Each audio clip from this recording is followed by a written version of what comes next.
नमस्कार दोस्तों, lead India law associates के इस वीडियो में आपका बहुत बहुत स्वागत है। दोस्तों, आज का जो वीडियो है वो ऑनलाइन फ्रॉड के बारे में है। आज के वीडियो में मैं आपको बताऊंगा कि 8 ऐसे कौन कौन से उपाय हैं जिनको अगर आप ध्यान में रखेंगे तो आप ऑनलाइन फ्रॉड से अपने आप को बचा सकते हैं। और मैं आपको यह भी कहूँगा कि आप इस वीडियो को अगर आपको अच्छा लगे तो आप अपने दोस्तों को भी ज़रूर शेयर करें, क्योंकि ऑनलाइन फ्रॉड एक वायरल की तरह हमारे देश में फैल रहा है और बहुत से लोग शिकार हो रहे हैं। इस वीडियो में मैं आपको बताऊंगा कि किस प्रकार से उदयपुर के एक आईएएस वो भी ऑनलाइन फ्रॉड के शिकार हो गए और उनके भी 6 लाख रुपए ऑनलाइन फ्रॉड करने वाले ठगों ने ठग लिए। तो दोस्तों, वन बाय वन मैं आपको एक एक तरीका बताऊंगा जिनको ध्यान में रखकर आप ऑनलाइन फ्रॉड से अपने आप को बचा सकते हैं। तो आइए मैं सबसे पहले पहला तरीका बताता हूं जिस पर आपको ध्यान देने की जरूरत है। तो दोस्तों, जो सबसे पहला तरीका है वह है रिमोट एक्सेस मोबाइल एप्लीकेशन। इसका मतलब है कि कई बार ऐसा होता है कि जो लोग ऑनलाइन फ्रॉड करते हैं वो आपको अलग अलग एनजीओ बना करके या अलग अलग वेबसाइट बना लेते हैं। जो वेबसाइट आपकी ज़रूरत के मुताबिक हो सकता है कि आपका इंटरेस्ट एनजीओ में हो सकता है आपका इंटरेस्ट किसी दूसरे तरह के सोशल सर्विस में हो या बिजनेस में हो। तो आप जब उस तरह के वेबसाइट पे जाते हैं तो वो वेबसाइट आपको कहती है कि आप एक एप्लीकेशन डाउनलोड करें। उस एप्लीकेशन को डाउनलोड करने के बाद से हम आपकी सहायता करेंगे। जब आप वो एप्लीकेशन डाउनलोड करते हैं तो जैसे एनीडेस्क या इस तरह का कोई भी एप्लीकेशन डाउनलोड हो जाता है, और अगर आप थोड़ा भी असावधानी बरत दें तो जो ऑनलाइन फ्रॉड करने वाला ठग बैठा हुआ है उसका शातिर दिमाग आपको उसी वक्त ठग लेता है। वो ऐसे कि जब आप उस सॉफ्टवेयर को इंस्टॉल करते हैं तो डायरेक्टली उसको आपके कंप्यूटर या लैपटॉप का रिमोट एक्सेस मिल जाता है और वो आपके कंप्यूटर में घुस करके आपका डेटा चुरा लेता है और आपके बैंक से पैसे उड़ा लेता है। तो आपको ध्यान रखना है कि जब कभी भी कोई आप लिंक क्लिक करें और कोई भी एप्लीकेशन डाउनलोड करके इंस्टॉल करें तो ध्यान रखें कि कहीं आप कोई इंफॉर्मेशन शेयर तो नहीं कर रहे हैं। जो सबसे महत्वपूर्ण जो दूसरा पॉइंट है जो आपको ध्यान में रखना है कि आजकल हमारे लाइफ में इंश्योरेंस काफ़ी इंपॉर्टेंट हो गया है। चाहे हम गाड़ी चला रहे हो, ट्रैवल कर रहे हो या हेल्थ इंश्योरेंस लेना हो, कई तरह के इंश्योरेंस मार्केट में हैं और सभी को उनके ज़रूरत के मुताबिक कोई ना कोई इंश्योरेंस चाहिए ही होता है। इसी प्रकार की एक वेबसाइट है IRDAI online.org जो जो इंश्योरेंस के नाम पर बहुत ही अट्रैक्टिव प्लान्स ऑफर करती है। यह जो वेबसाइट है यह एक फर्जी वेबसाइट है और अगर आप इस वेबसाइट पे जा करके आप अपना कोई भी इंफॉर्मेशन साझा करते हैं तो आप समझिए कि आप ठगी का शिकार होने ही वाले हैं और हो सकता है कि आपके लाखों रुपए की चपत लग जाए। जो तीसरा पॉइंट है इनकम टैक्स रिफंड के नाम पर ठगी। आप जानते होंगे जब से हमारे देश में जीएसटी लागू हुआ है उसके बाद से रिफंड के बहुत सारे पैसे आते हैं। अगर आप इनकम टैक्स भरते होंगे तो आपको इस बारे में बिल्कुल जानकारी होगी। कई बार कई दूसरे सोर्सेज से आपके ईमेल आईडी पे कोई लिंक आता है जो लिंक यह दावा करता है, जो मेल आया हुआ होता है उसमें एक लिंक होता है जिसमें यह दावा किया जाता है कि आपको इनकम टैक्स इस अमाउंट को रिफंड करने वाली है। उस अमाउंट को क्लेम करने के लिए आप लिंक पे क्लिक करो। जैसे ही आप लिंक पे क्लिक करके अपने डिटेल्स को फिल करते हैं आपके अकाउंट से बहुत सारे पैसे जो ठग हैं वो लेकर फरार हो जाते हैं। तो इसलिए जब कभी भी आपको ऐसे लिंक मिले जो इनकम टैक्स रिफंड की बात करते हों तो आप बिल्कुल भी इसको नज़रअंदाज करें, क्योंकि रिफंड इनकम टैक्स की तरफ से जो मिलता है वो ऑटोमेटिक बिना किसी लिंक पे गए आपके अकाउंट में सीधे सीधे आता है जो इनकम टैक्स से लिंक होता है। अगला है यानी कि चौथा पॉइंट है केवाईसी अपडेट।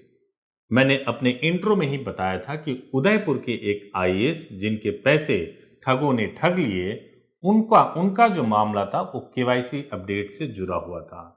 उनके पास एक ईमेल पे लिंक आया जिसमें यह बताया गया कि उनके बैंक का केवाईसी अपडेट होना जरूरी है। उन्होंने जैसे ही उस लिंक पे जाकर के अपना केवाईसी अपडेट किया और केवाईसी अपडेट के बाद से ये भी ऑप्शन आया कि आपके मोबाइल पे ओटीपी गया है, उस ओटीपी को डालें।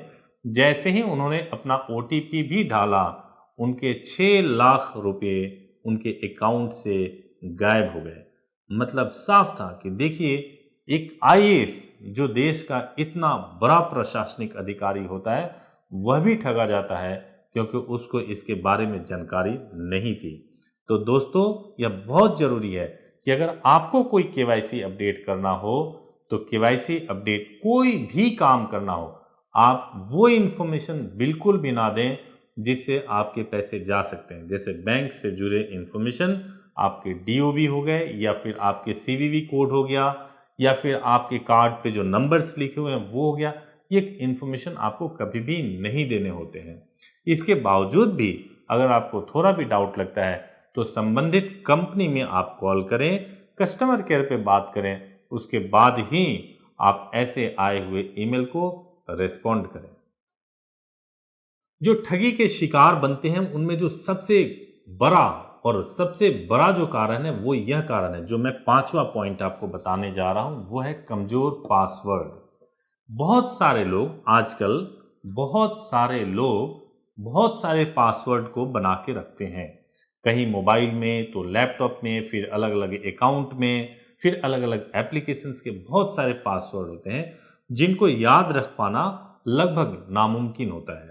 तो ऐसे लोग बहुत ही इजी पासवर्ड रखते हैं। जैसे हो सकता है कि वो अपने डेट ऑफ बर्थ के अनुसार पासवर्ड रखते हों, या हो सकता है कि वो अपने मोबाइल नंबर का पासवर्ड रखते हों, या हो सकता है कि वो अपने घर के किसी सदस्य के नाम पर पासवर्ड रखते हों।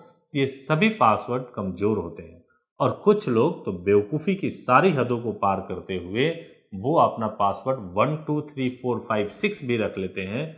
तो आप समझ लीजिए कि आपके अकाउंट से पैसा जाने ही वाला है और आप किसी ठग के लिए बिल्कुल सॉफ्ट टारगेट है जो आपके साथ ठगी करने ही वाला है। तो दोस्तों, जो छठा पॉइंट है वो है फर्जी यूपीआई लिंक। हम लोग आजकल बहुत सारे पेमेंट ऐसे होते हैं जो हम करते हैं अपने यूपीआई पेमेंट लिंक के माध्यम से। हम अपना एक यूपीआई आईडी बनाते हैं और फिर यूपीआई टू यूपीआई हम पेमेंट करते हैं। आजकल बहुत सारे ऐसे एप्लीकेशन हैं, जैसे आपके मार्केट में एप्लीकेशन जो गूगल है वो भी यूपीआई आईडी बनाता है, पेटीएम है वो भी यूपीआई आईडी बनाता है। ऐसे बहुत सारे एप्लीकेशन हैं जिसके माध्यम से हम यूपीआई आईडी बना सकते हैं। लेकिन कई लोगों को यूपीआई आईडी के बारे में बहुत ज़्यादा जानकारी नहीं होता है। इस वजह से वो ऐसे अननोन किसी सॉफ्टवेयर के या अननोन एप्लीकेशन के माध्यम से भी यूपीआई आईडी क्रिएट कर लेते हैं। पुणे के एक बिजनेसमैन के साथ ऐसे ही घटना घटी।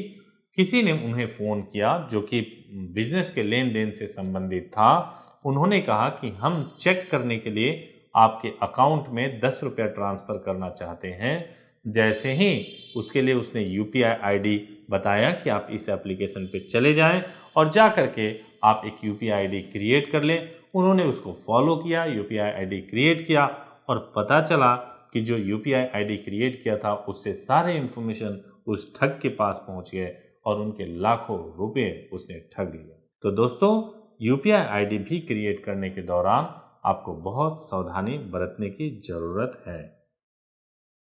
जो 7वां पॉइंट है दोस्तों, वह है फर्जी वेबसाइट, फर्जी पोर्टल। आजकल मार्केट में बहुत सारे ऐसे वेबसाइट और पोर्टल बने हुए हैं जो ना केवल फर्जी हैं, बल्कि उन सभी पोर्टल्स के माध्यम से आप अलग अलग इंटरेस्ट के हिसाब से उस पोर्टल पे जाते हैं और जाकर के आप अपना इंफॉर्मेशन शेयर करते हैं और फिर वही इंफॉर्मेशन आधार बन जाता है आपको ठग लेने का।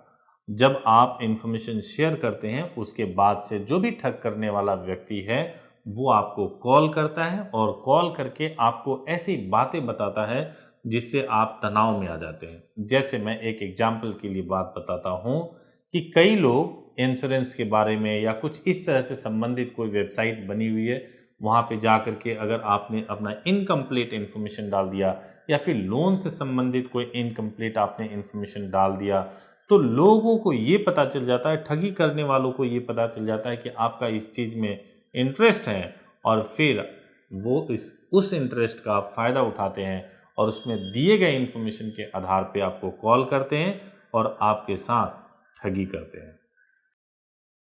तो दोस्तों, जो सबसे इम्पॉर्टेंट पॉइंट है वह है आखिरी पॉइंट, 8वां पॉइंट। आजकल सबकी ज़रूरत है, सभी लोगों की ज़िंदगी में लोन का बहुत इम्पोर्टेंस है, क्योंकि छोटी छोटी ज़रूरतों को पूरा करने के लिए भी अब मार्केट में लोन उपलब्ध है। कई लोग पर्सनल, होम लोन या अलग अलग लोन लेते हैं। कई लोग होम अप्लाइंसेस पे भी लोन लेते हैं, अलग अलग चीज़ों पे लोन लेते हैं। इसी प्रकार से कई ऐसे, मान लीजिए कि आपने गूगल पे सर्च किया कि I want A loan for the fishing, या फिर आपने किया I want A loan for car, और XYZ कुछ भी आपने ऐसे लोन के लिए टाइप किया, तो हो सकता है कि जो आपने गूगल में टाइप किया उससे कोई वेबसाइट खुल करके सामने आए जो यह दावा करे कि हम आपको लोन प्रोवाइड करेंगे। जब वो यह दावा करेंगे, आप उनके अनुसार आप उनको डॉक्यूमेंट्स भेजेंगे, वो आपके डॉक्यूमेंट्स को देखेंगे, 2 दिन के बाद कॉल करेंगे कि आपने जो लोन की मांग की थी वो अप्रूव्ड हो गया है और आपको यह लोन मिल जाएगा। जब आप तैयार हो जाएंगे लोन देने के लिए, हो सकता है कि आप जो भी डॉक्यूमेंट्स उनसे मंगाना चाहें वो डॉक्यूमेंट भी आपको दे दें, लेकिन वो बाद में आपको बोलेंगे कि प्रोसेसिंग फीस के नाम पर आप इस अकाउंट में 15,000 या 20,000 रुपया डाल दें, उसके बाद ही लोन अमाउंट को आपके अकाउंट में ट्रांसफर करेंगे। अब होता यह है कि अगर किसी को यह बात ना मालूम हो तो वो सोचता है कि जहां मुझे 10 लाख रुपया लोन में मिल रहा है, मैं 15,000 तो प्रोसेसिंग फीस लगता ही है करके ट्रांसफर कर देता है। जैसे ही ट्रांसफर करता है उसके बाद से उस व्यक्ति के फ़ोन लगने बंद हो जाते हैं और आप कुछ भी नहीं कर पाते हैं। तो दोस्तों, एक बात आपको ध्यान रखना है कि कोई भी कंपनी जो कि रेपुटेड कंपनी होगी, वो अगर आपको लोन दे रही होगी, या वो कंपनी जो ठगी नहीं करना चाहती है आपको अगर लोन दे रही होगी, तो कभी भी अलग से प्रोसेसिंग फीस आपसे नहीं मंगाएगी, बल्कि वो जो लोन देती है 10 लाख या 5 लाख या 2 लाख, 1 लाख, जो भी लोन आपके लिए सैंक्शन हुआ होगा, उसी में से अपना प्रोसेसिंग फीस काट लेती है और काट करके आपको ट्रांसफर करती है। तो दोस्तों, जब कभी भी आपको लोन की भी रिक्वायरमेंट हो तो कभी भी इस झांसे में ना आए, और ख़ास तौर से जो रूरल एरिया के लोग हैं, जो ऐसे ज़िलों में हैं जहां छोटे छोटे कारोबार करना चाहते हैं, वो लोग ऐसे ठगी के शिकार हो जाते हैं। तो आपको बहुत ज़रूरी है कि आप इस बात का ध्यान रखें। तो दोस्तों, ये 8 पॉइंट जो मैंने आपको बताए हैं, ये 8 पॉइंट इसलिए बताए हैं ताकि आपको एक तरीके से आप सजग हो जाएं, सतर्क हो जाएं, और आपके जीवन में अगर कोई आपकी गाढ़ी कमाई जो ठगी जाने वाली थी, हो सकता है कि इस वीडियो को देखने के बाद से थोड़ा आप सतर्क हुए हों और थोड़ा आपको थोड़ा नॉलेज मिला हो, जिससे कि आप, हो सकता है कि किसी दुर्घटना से बच जाएं। अगर आपको ये वीडियो अच्छा लगे और आपको लगे कि ऐसी जागरूकता समाज में फैलनी चाहिए, तो आप इस वीडियो को शेयर करें, लाइक करें, हमारे चैनल को भी सब्सक्राइब करें। बहुत बहुत धन्यवाद।